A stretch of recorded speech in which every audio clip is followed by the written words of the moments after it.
Hello everyone, and I'm AndyDavo, and this is going to be a replay analysis video of some low team value Amazons versus Dark Elves in Blood Bowl 2. The reason we're looking at this one today is because the opposing coach is someone who watches my channel a lot, and we wanted to go over and have a look at this replay and see why the result was the result broadly. So I'm playing the Amazons, and my opponent is playing the Dark Elves. I get to receive at the start of the game, and we just have a quick recap because I couldn't show you beforehand, otherwise it'd given away the result. I'm playing with 3 rerolls and an apothecary and a spare player, and my opponent is playing just capped at 11 with 2 rerolls, does have fame, but also was slightly underneath me in team value and has got a bait. So little red crosses is the order of the day for me because that caps him at less than 11 instantly. And I think the other thing to look at here is it's a Dark Elf team I think has played I think we've played 2 games at this point, possibly even 1. So the only skill that's happened is this blitzer here has got tackle. And he's gone for the standard 4 blitzers and 1 runner build. And we've gone for pretty much a standard Amazon build, 4 blitzers, 1 catcher, 1 thrower. So there's the thrower, there's the catcher. I've, however, leveled up. 2 of the blitzers have got guard, and 1 of the blitzers has got a mighty blow. So, first of all, quickly thinking about strategy here, I'm concerned about, let's just pause it, I'm concerned about trying to find a good bit of damage. Because he's only capped at 11, I'm concerned about making sure we don't run into a blitz. And if we look at it here, my opponent's done a nice offset line of scrimmage, which is giving him a lot of space down this left-hand side to get through. And so I'm going to try and cover that out. I also wanted to make sure that we don't give away these 2 for blitzing through. So although she's on her own, and arguably could actually be here, if I just pause this and just pull up paint so you guys can see this, what we've got is if he rolls a blitz right now, he can go 1, 2, 3, 4, 5, 6. So the player ends up standing there, and then separately the blitzer could then run through and blitz here, pushing that out of the way, and then it allows the runner to run through. So you're actually allowing 2 players to get through. If we make that slightly harder and just back off the linewoman 1 square, so she's back to somewhere in this, broadly one of these 2 squares here, I think. That lineman's got to make a go for it, which with only 2 rerolls on his side, it's just an opportunity. It's the sort of thing you don't really want to do, rather than it was definitely free movement. So I think that's just a tiny micro change, and I think the better square is that one there. For me, I think that's the better square. Doesn't make a huge difference. I don't think a blitz comes up. Let's have a look.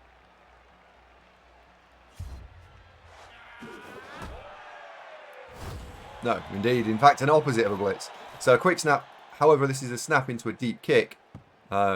Into a sideline, so we're now on an 11% for accidents will happen, and that would be not good. So we need, I really want to just try and lock down these sidelines, and I think that is an appropriate move. I would probably think the optimal play here is to not throw a blitz, or now blitz with this one and put it there, because this shape is fine. That's not what I do, spoiler, but yeah, I've got in my head, go for maximum damage, go for maximum damage, go for maximum damage. Not positional play.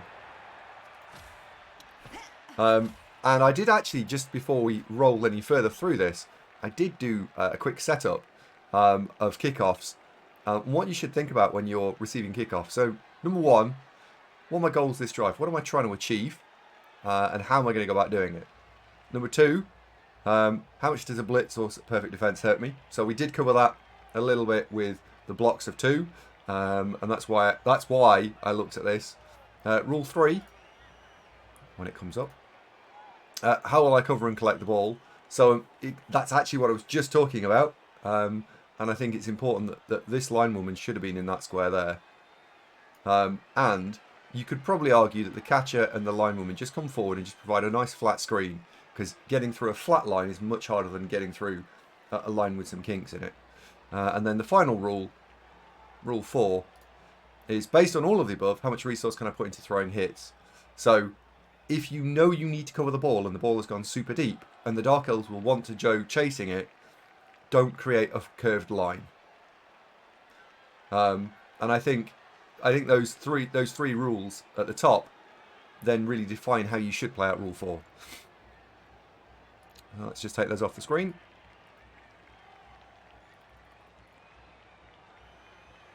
Get rid of that.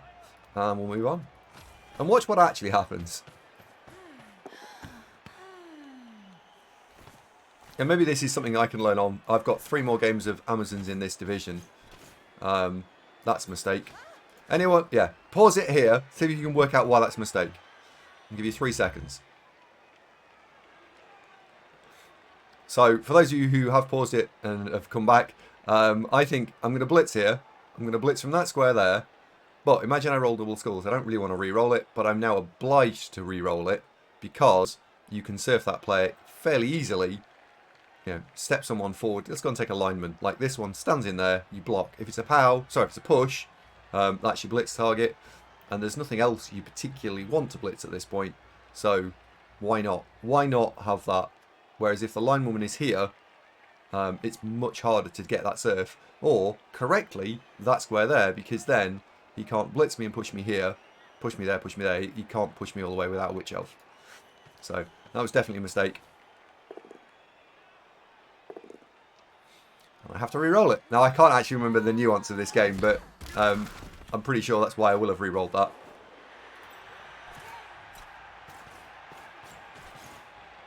She goes in to cover her friend, and that steps forward. So there we go. So turn 1. There's a bit of a gap here. So he correctly identifies the gap and can now charge through. So we look at this. I can only get to here. Oh, he doesn't charge through.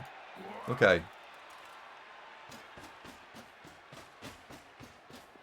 Partially charges through. Right.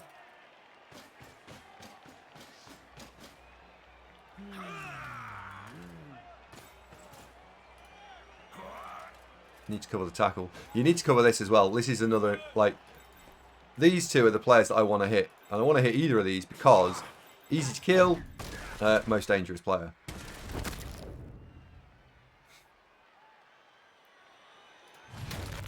Okay. So, this should then come down to what am I trying to achieve in this particular turn. And, first of all, we need to cover the ball. So the ball needs to roll forwards. So we can get it 1, 2, 3, 4, 5, 6. So the ball is going to come and stand somewhere over here.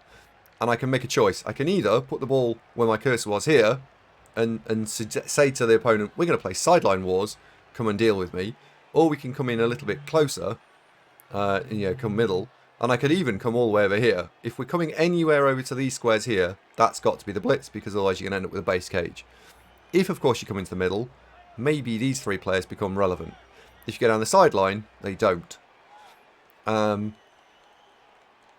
However, there's a value target on the pitch here, and I would really, really, really like to try and knock over, kill, maim this tackle guy. So, while I would prefer positionally to come into the middle, I'd like to make a sacrifice positionally to try and chase down his tackle player. And we can use one of these players as the assist piece. So, if we go 1, 2, 3, 4, 5, then the mighty blow can swing here. And if we get a push, we can just push it into an empty square. And then some of these players can drop back. So I think, looking at the board state now, I think the correct thing to do is bring the thrower to probably about there. And then swing into this. Oh. that tells me we're going for 3 dice. This is a very split team. I'm not sure about this. That's to stop the blitz getting around the back. So we need a player here and a player here. So we don't need that. That's not needed. But now I need to put 2 people here. I think there and there was fine. 2, 3, 4, 5, 6, 7, 8, 9. Yeah. And see how now, because I've had to put the extra player in, I can't get 3 dice here. And get a push. So we're now basing an Amazon linewoman. So there's a mistake, right? She didn't need to be there. We should have blitzed from here.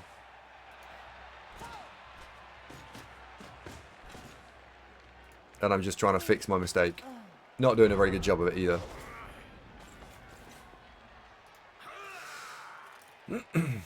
Right. Opponent now got a choice. I think an opponent should try and steal that square there. I think there. Like, don't give me a free square. The runner should come on and back up here.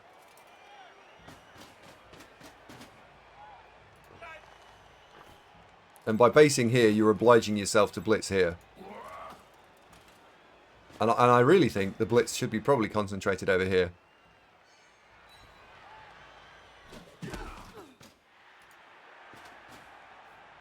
But this is a problem for me to solve. So I know I've now got to come in here.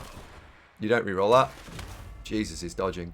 So now I'm here. This is me my turn 3? Turn 3 and I'm on in my own half.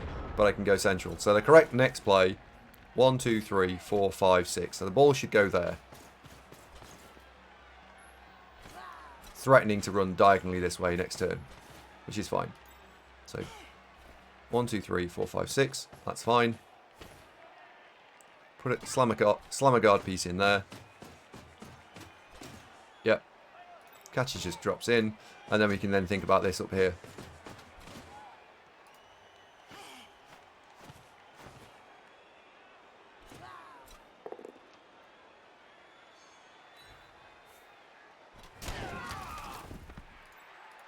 And then the blitz is that runner there. It's a real shame I don't make 2 go for it here, because I'm clearly going that way, and chopping this bit of board space out would have been really nice. So arguably, if you're going to do that, you don't blitz the runner, you actually blitz here. If I'm going to just wind that back slightly, just look at the last couple of actions here. I want to run to my left. Because 2 reasons. One, all the elves are on the right. So pause that for a second. If we're going to run over here, I need to control that square.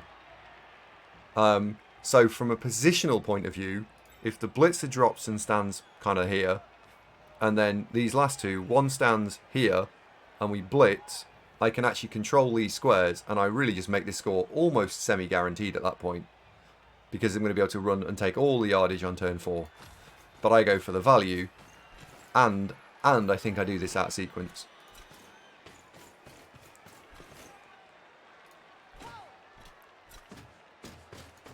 And then the final bad point about blitzing here is that the mighty blow's over here, and I want to blitz on my... We should have moved across one. The mighty blow, I want to run this way, and the mighty blow's over here.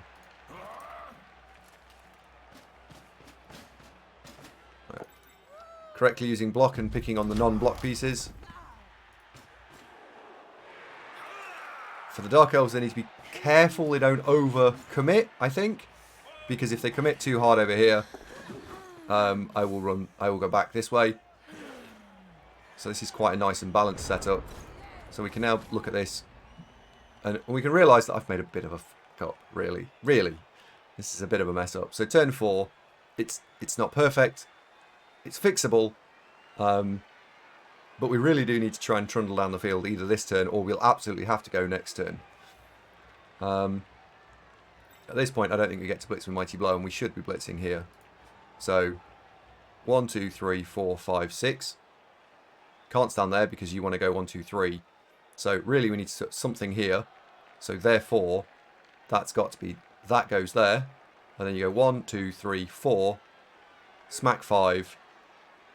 And then you've got these 3 pieces to come over here and the Mighty Blow to form the cage. And I think you end up with 1, 2, 3, 4, 5, 6. You end up with that play goes there.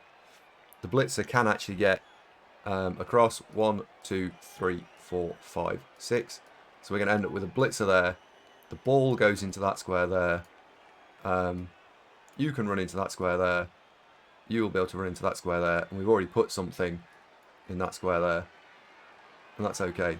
If this isn't a POW, we have to rethink this strategy because the cage would be based on the corner. We can probably just overload everything on that corner there by putting oodles of players in to stop us being conceding a hit. But we'd have to look at that. So let's see what happens. I go value hunting. Why not? Sure, that's the best thing to do here. Going more value hunting.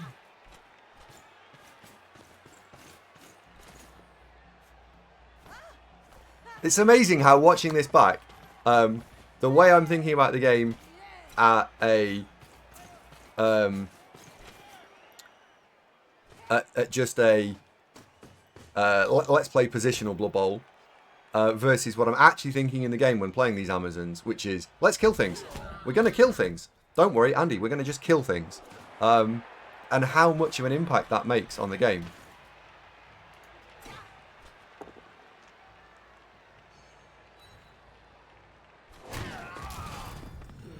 And if we hadn't actually killed 3 things, we'd be in serious trouble here. The one thing that Shepard really needs to deal with, though, is get this guy away from just being punched in the face repeatedly. I really don't like the tackle being isolated up there. So now I'm threatening here. I think it's a fairly straightforward turn. That gets blitzed. You shut down the sideline, and then you shut down my ability to run back into the centre. And Amazons are slow, so if you can just hold them, you need to, then you'll be fine. That square there. Right, someone needs to stand here to stop me running down the sideline. And I think that that last square could have gone there. Yeah, he's left me the sideline. All of that good work's going to get undone here because we're going to run down the sideline. I think it was this blitzer here could have been stood here. This blitzer here, it's kind of okay where it is actually. And then you just dodge there. And there was a line elf that was over here. If you just brought that in, you'd have had a 2, a 2, and a 2. And you would have stopped me getting through.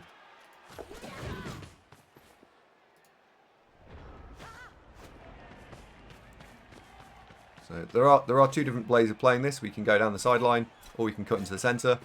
I think because this line elf has come, this runner's here. I think you can actually argue that you do cut back into the centre, but this time, Captain Push, we need to cut off the green grass here so he can't attack me.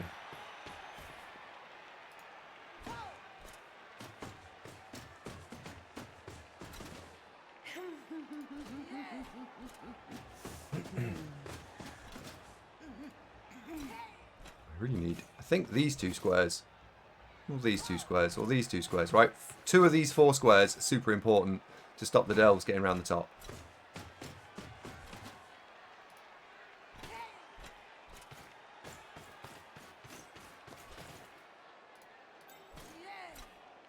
She could stand there. That traps that blitzer. He's not going to want to commit a player to it because it actually would eat 2 actions. It would eat the action of the blitzer. It would eat an action of a lineman. So that's 5 players we've taken out. 1, 2, 3, plus those 2.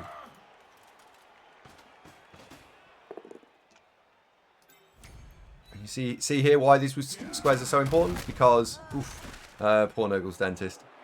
Because by taking out these squares, he can loop the rest of the players through. Or loop a couple of players through.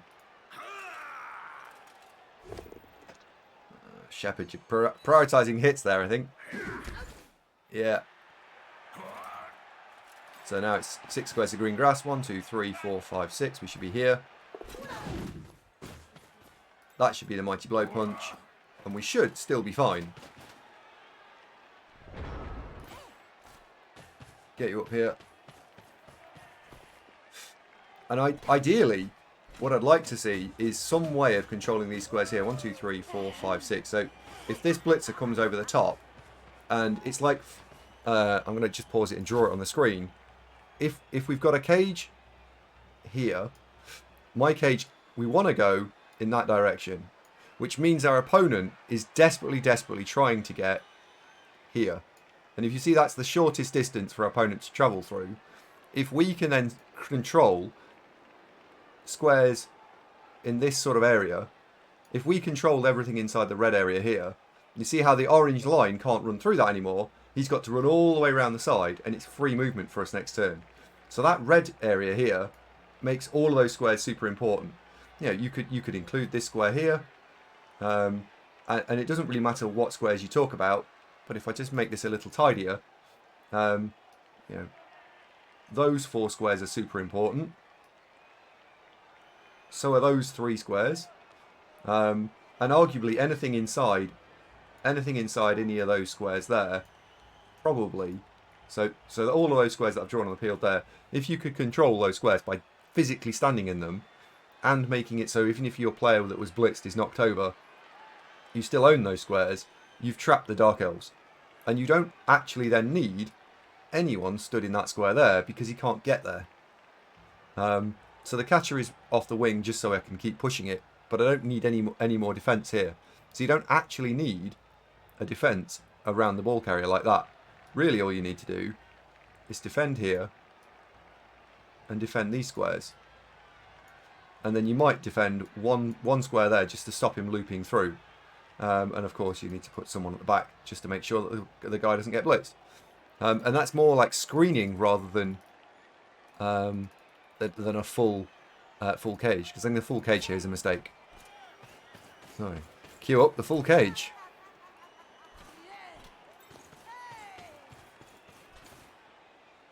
So perception bias from in my head right now is that this player just keeps rolling pushes. Yeah, you see how that didn't loop over, and I'm not controlling these squares, and watch what happens with the Dark Elves next turn. That's just not good enough.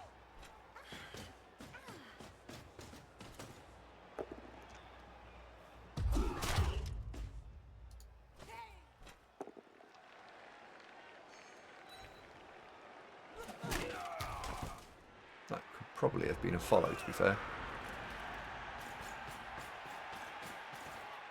So exactly what I was concerned about happens, because look what he's running through.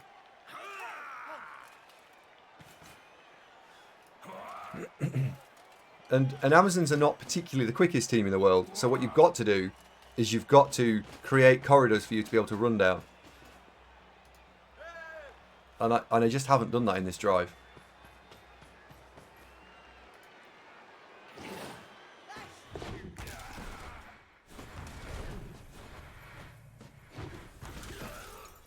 We see a little casual snake.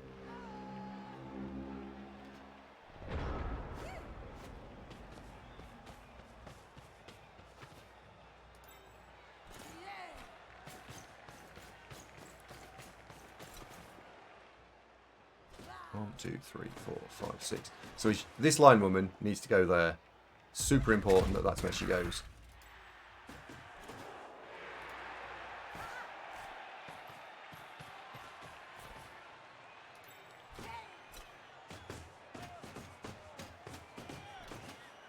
Yeah, that could have been slightly further forward, because if I'd have spotted the lineman around the top, you're not going to dodge through. I'm definitely nervous of people coming through here. And I should also not be prioritising extra hits. So she needs to run around the top. There we go. And I think if I'd have spotted that sooner, right, the ball carrier could have been stood here. Dodge.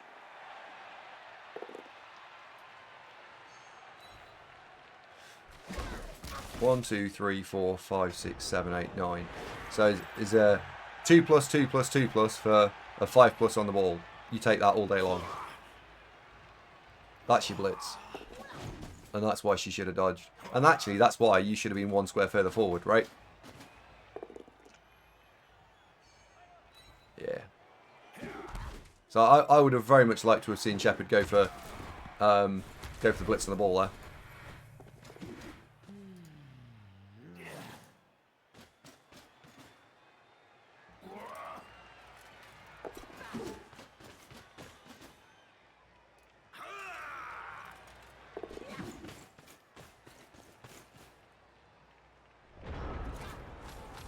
Okay. Now we've got a slightly more difficult solve on the board. What do I actually want to do? Well, we want to punch this. It needs to not be a 1 in 9. And all we need to do is just push it out of the way. Really, we want to use a block player. But looking at the angle of this, it's a bit of a problem. So I think my eye is already drawn to what is effectively a T-shape here. If we can punch here and we can fill in this bottom square here, we can actually then push into the catcher, into this guy. You can go and stand there. And now I can use my blitz. Blitzing here. And I think that's probably where I would look to go with this. If it's... well, in fact, we'd actually use the guy with block, really, wouldn't we? Honestly. Yeah, I think that's the play. And also, you could then have a separate T-shape. So imagine that this first block here is a push. What you've then got is another new T-shape there. So you can definitely deal with this by pushing it here. And then pushing it into the runner and pushing it away. And then you can blitz through. So really, the play here is that's step 1. That goes in there. That's step 2.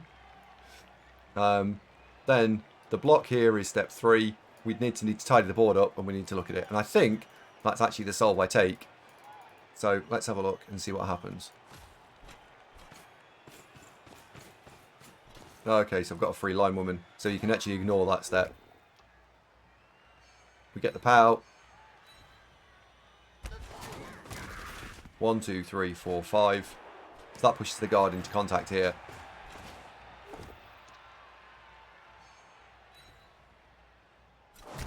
And then there's a choice. And I think I take this choice on, which is that there's 2 dice on the runner with a block piece. And I think that's reasonable.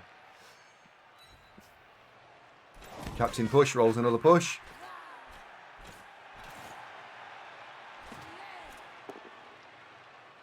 And then we score. And one of the things that I think I've done badly in this is being 4 players up. I've scored on the wrong player. You should always try to score with the Amazon line women. And we completely failed to do that. Which is a shame. It would have been nice to have scored on someone constructive. And that's probably down to not making the right plays earlier in the drive. In terms of stealing the right space, shutting down corridors, pushing the blitzers through. All these, they're like positioning errors, I think, from my point of view. But the Darkos did a pretty solid job. I think they shouldn't have they should have not left me a corridor to run through. But when they're 4 players down against Amazons, it's always very difficult. Did notice that all 3 out of the 3 KOs came back, so we're actually he's capped at 10. And if he's not going to play for the 1 turn, which I suspect you don't with no rerolls, the one thing I'd like to see is that be prioritised so it's 3 dice. Oh, he's going to go for the 1 turn. This is spicy. Right. This is very, very, very, very tricky to deal. And what he's trying to do is push the line woman into that gap there. That's 1. And then create a T-shape here. And push that there. The problem, look, is that the blitzer goes into the square with the line woman. The line woman gets pushed sideways. And then you've got no angle to use that line woman. So if you're going to do that, this tackle blitzer needs to stand in that square there. Completely counterintuitive, but you need to set up for when the line woman gets shoved sideways. Because then you've got a second hit here. And I think that's super important that when you're looking to do the push play, that you set someone up into that square there typically, if you're going to push my player sideways. So let's see what happens.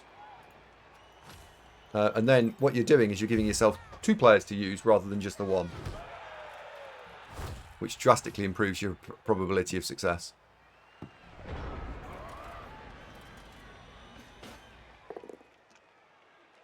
Gets the push.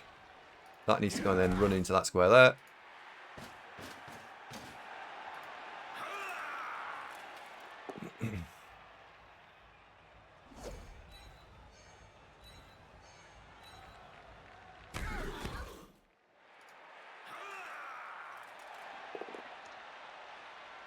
That's the next push. So we need 4 pushes. So we've actually got this set up so it can nearly be done.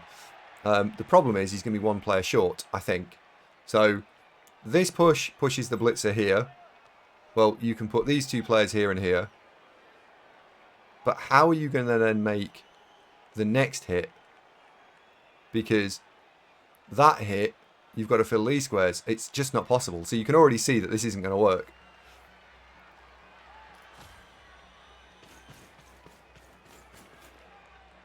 So that's one. Yeah, it's not on. If this was movement 8, sure. But it's not. And he now backs out.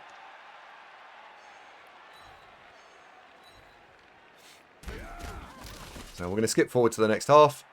There's no KOs come back. I'm setting up. I've just got a player injured. And I think at this point, I would think, right, look at this right now.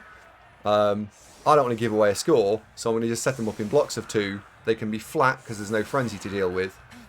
And I would like to push into you on my left, Dark Elves right, and see what they can come up with.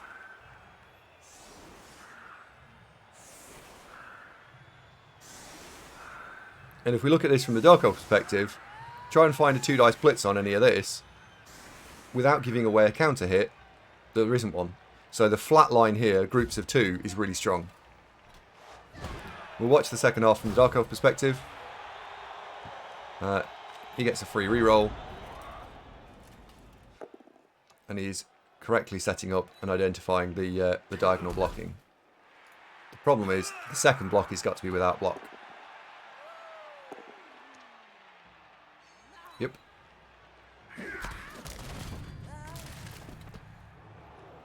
And I actually think that you could have prevented that by just swapping that and tackle round. Because what are you blitzing with a tackle here? Probably nothing. So I think the tackle could be there. So that's the free reroll we just gained. It's just been set fire to. If you follow that, that could be the blitz. 1, 2, 3, 4, 5, 6, 7. And you know, what else are we blitzing? Probably nothing.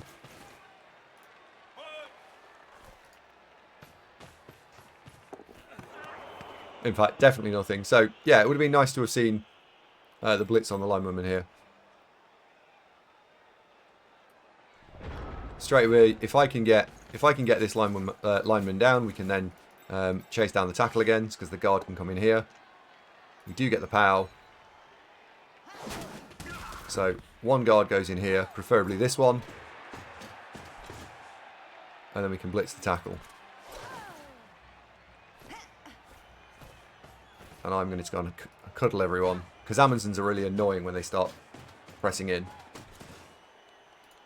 The guard in the middle affects all of these, and then you actually want 2 people on the end.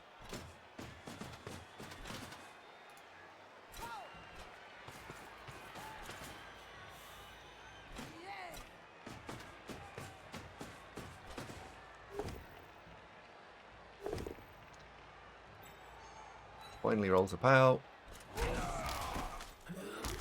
And a stun. Right. That's quite aggressive Amazon play. Kind of like it, but then I'm biased. And the Dark Elves probably need to retreat. That goes there. We take two dice. Ball isn't safe, so I would have preferred to... I don't like these blocks without the ball being safe. I think the ball pickup is the appropriate first action here.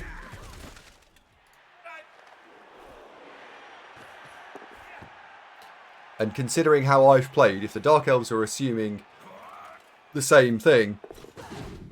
Sorry, if the Dark Elves are going to try and adjust their playstyle based on their opponent, what they're wanting to do, I think, is run someone forward. So you want to try and create a scoring threat, shoving a sideline, and keeping the ball safe. And they need to absolutely carefully manage their reroll. So the ball needs to stay back here until we're ready to hand it to someone and run down. Or if we can create a corridor to run down.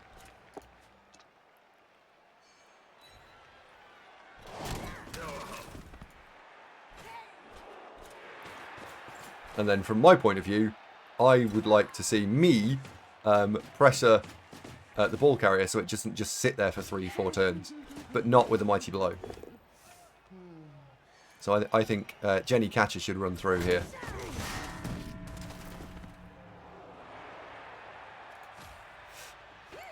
Review the rest of the board state. Let's just flip this around from my point of view. So, we're winning this area here. We don't need to do it. We don't need to put any more resource into it. The catcher, I think this guy's got 1 square left of movement. So where would you, if you were the Dark Elves, go now? Because that tells you how you need to play the rest of your turn. You've got 4 pieces, 5 pieces left. What do you need to do? Well, the Dark Elves want to go down our right. Therefore, we need to start either touching these people or creating the conditions where he doesn't go that way. We are a player up, so just play carefully.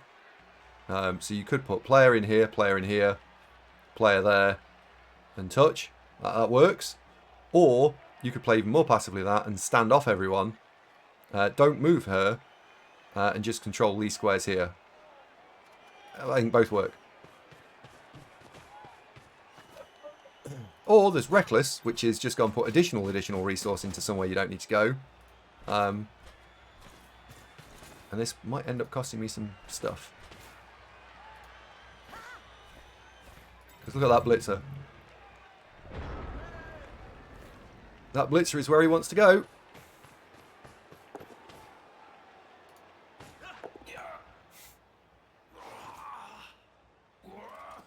And that's something that I should do more of in my turns, which is identify where my opponent wants to go, and then just block them out.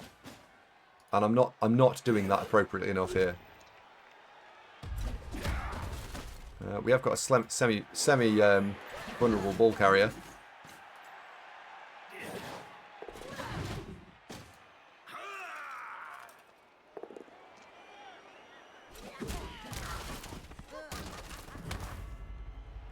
But this is not as easy to solve as it might look. I think yeah, I'm looking at that thinking T-shape, but how am I going to get you through? I think you've got to throw that block.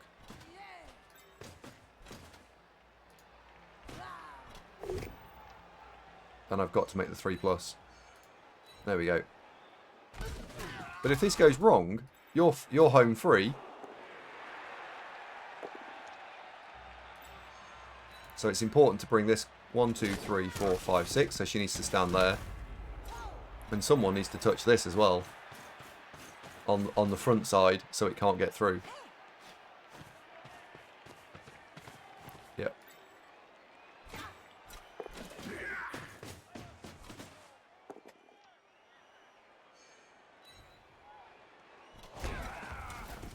Don't want to see the ball go off.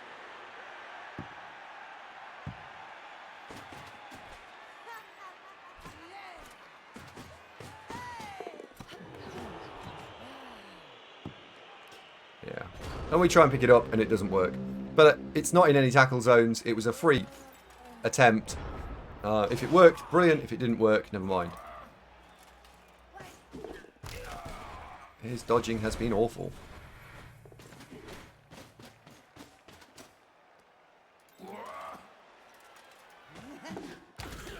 Right. This, I think, should be done. So, let's look at this through the lens of how do you play this turn appropriately, correctly. And one of the very first things I think is to mitigate risk. So, is the ball safe? No. In that case, go and cover it. 1, 2, 3, 4, 5, 6. So that catcher is doing 2 different jobs. She's going to go and put threat on the ball, and she's setting up a 2 dice block. We've then got a 2 dice block there, and we can bring these 2 into play. If we put this guy here, we've also got a T-shape here, which would free up a bludgeoning blitzer who I wanted to score with to go and pick the ball up. And if you want to make that even safer, because this linewoman doesn't have block, we could blitz with this guard blitzer here.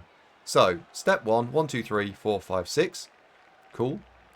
Step 2, put that over here. Step 3, blitz here. And then go there. 1, 2, 3, 4, 5, 6. 5, just go there. We've got 2 dice there, and we've got the 2 dice there. That means that you can pick the ball up. And that should be good enough. Let's see what actually happens.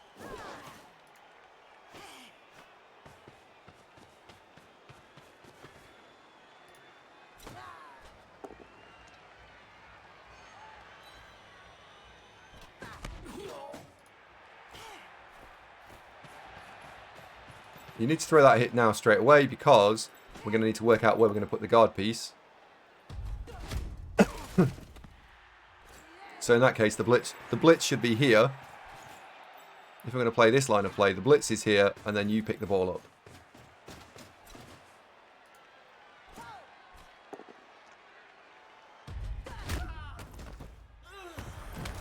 Right, pick the ball up.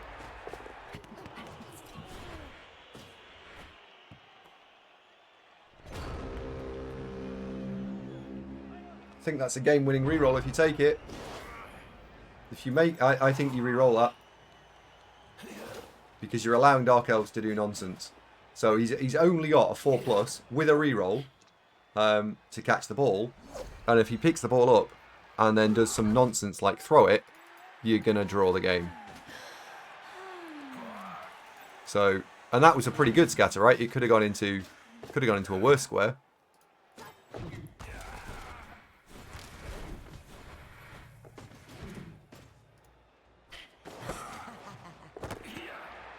And lo and behold, we are now in big trouble.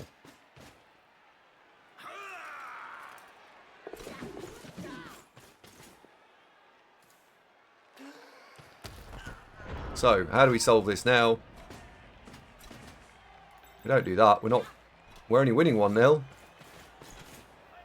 Opponent doesn't have any rerolls, so basing and touching is a really nice thing to do.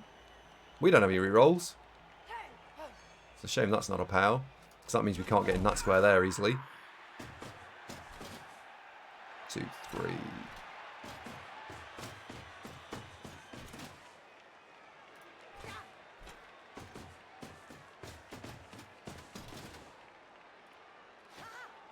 Bring you around the front, tag that out.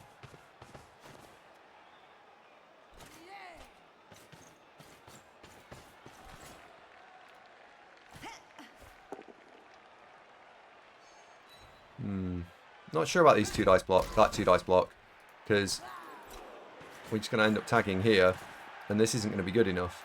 We needed to do, there was one last move which we needed to do, which was 1, 2, 3, 4, 5, 6. We needed to double tag here, because if I'm the opponent here, I'm blitzing on a 1 dice, don't roll a skull. I don't care if it's push, right? Go there. And then I'm dodging out, so it's 2+2+ to get out of this. You change that by making 3+3+, and if you fail, so what? It's not like you've given away alignments in a critical position. Yeah, and he's actually changed it for 2+. So that 2+ was just changing this 2+. Yeah, right. And you can further strengthen this, so you put that in there, and if you make this, wow. So had he made that dodge, we were probably sunk.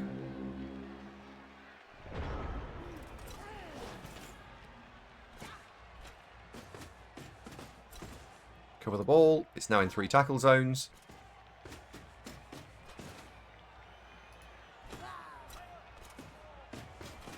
Over to Captain Push. Does roll the POW. Now the ball's in 4 tackle zones. Now the ball's only in 3 again.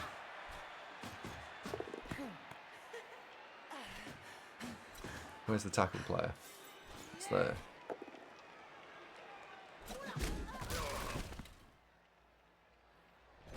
I needed a push to get that over here. 1, 2, 3, 4, 5. Ooh. Tricky. Rolls the POW.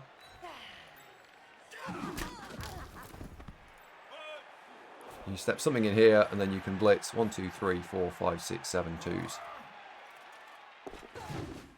And if he rolls the POW, we're probably sunk. It's unfortunate. Oh, Dazza. Oh, dear. So he needs a scoring threat.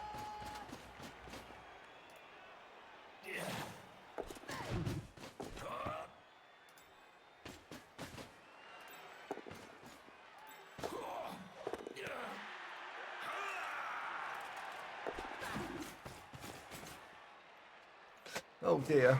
Oh dear, oh dear, oh dear. And that's probably that. That's probably it. I don't look at this board thinking we're going to do anything. So where did this go wrong? I think we should probably start looking at the obituary in a second.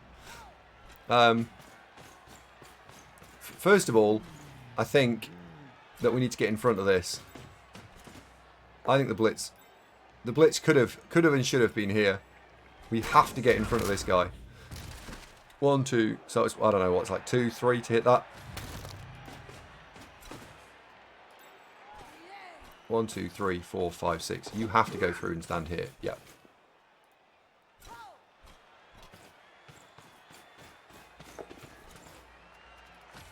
She's coming from here. 1, 2, 3, 4, 5. No, she can't have come from here. It was a 7 to get there. We need to put something else on this here. 1, 2, 3, 4, 5, 6. Go for it. That puts another player on here. Although it doesn't really do a great deal. 1, 2, 3, 4, 5, 6, 7, 8. I think you need 1 there. 1, 2, 3, 4, 5, 2. We need to dodge this here. That's a lot of dice. Okay, we failed the first one. And Dizzy's dead. R.I.P. Dizzy, thank you very much for watching. However, our medical team are on standby, and we don't have to recycle you just yet.